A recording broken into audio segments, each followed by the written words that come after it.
As you learn to play drums by ear, I think it's really important to know what the specific parts of the song are called. It's really basic. You must have heard about this a million times before. I'm talking about stuff like the verse or the chorus or the bridge or the intro, that kind of stuff.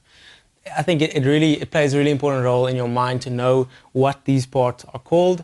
And specifically for me, the way that I remember drum parts for songs and for full albums even is to kind of group them together. So I won't think of the verse as this sticking pattern or this kind of groove, exactly how it comes together. I think of the verse as the verse. So I play verse, chorus, verse, bridge, last chorus, whatever. That's how my brain works. So I think it's really important to label these parts and to know what they are. But like I said, it's ridiculously simple. It's very simple. You've heard this a million times before.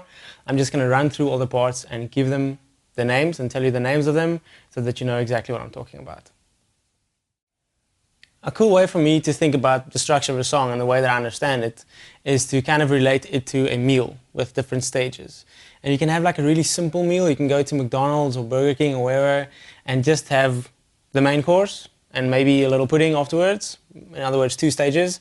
Or you can go to like a really expensive 5-star restaurant and have like 10 stages with all the knives and the forks and shizzle. But it's like, it's got maybe 2 appetizers and I don't know, 2 main courses, main dishes, and then like 3 different puddings. You get what I'm saying? It's got different stages and it varies in complexity depending on where you go, or in this case, which song you play. So many things play an important role in the complexity of the song or the meal.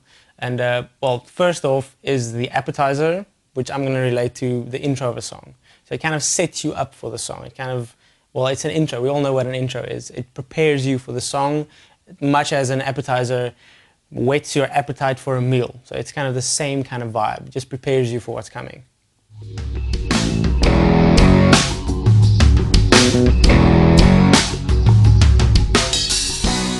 So after the intro, the song usually moves into a verse or verse 1. And in the same way that the appetizer made you ready for the main course and kind of made you want the main course more, that's the same thing that the intro did for the first verse in my mind. So that's why I'm relating the first verse to the main course.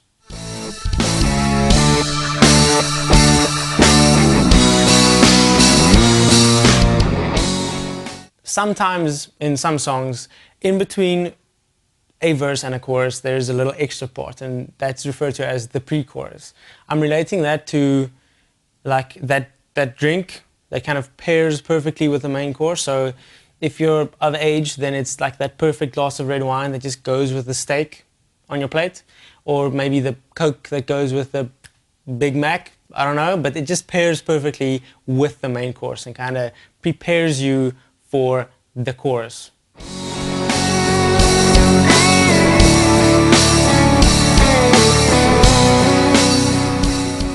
Next up is my favorite part of the song. It's kind of like the payoff for me, and it's called the chorus. Most songs, I'd say 99% of songs, have a verse and a chorus. So those are really common things. Not the pre-chorus so much maybe, but the verse and the chorus and the kind of the relationship that they have and the way that they progress towards each other. I think that's really generic. Most songs have those. Like I said, for me, the chorus is kind of the payoff. So I'm relating that to pudding or dessert, if you're not from South Africa. And I always look forward to the chorus in the same way that I always look forward to pudding. So I love the idea of kind of the payoff between verses. I'm not saying I'm struggling through the verses, I'm just saying I dig pudding. Dynamically moving to the chorus usually means a step up, or even if it's not dynamically, just in terms of energy and vibe, the chorus usually goes up a notch. Like I said, there are no rules. Creativity is the only rule, so sometimes the chorus might go down, like it might like completely fall to the floor and kind of just be like this little oasis in between 2 hardcore verses. No rules, but usually there is a dynamic contrast between the verse and the chorus.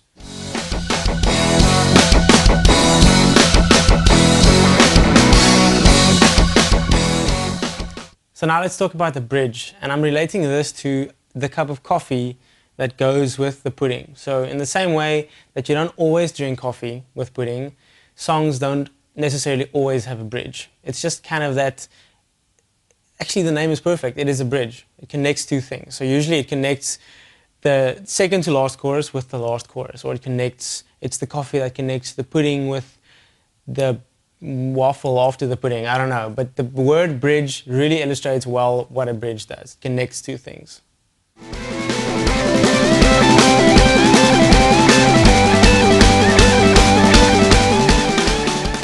Next up is the solo section. And just like every song doesn't necessarily have a bridge, every song doesn't necessarily have a solo section either.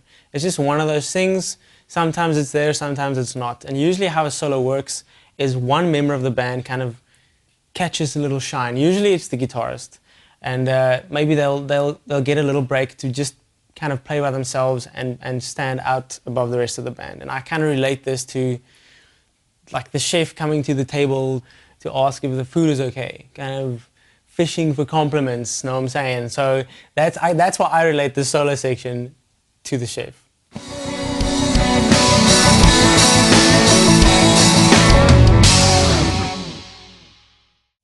Lastly, we have the outro, and the outro does exactly what it says it does. It just takes you out of the song. So it closes the song off, and that's why I'm relating that to the little breath mint at the very end of the meal when you just got up from the table. Dynamically, you can either expect it to take the song like really big and kind of finish with a bang, or it can actually go low and kind of just smoothly take you out of the song.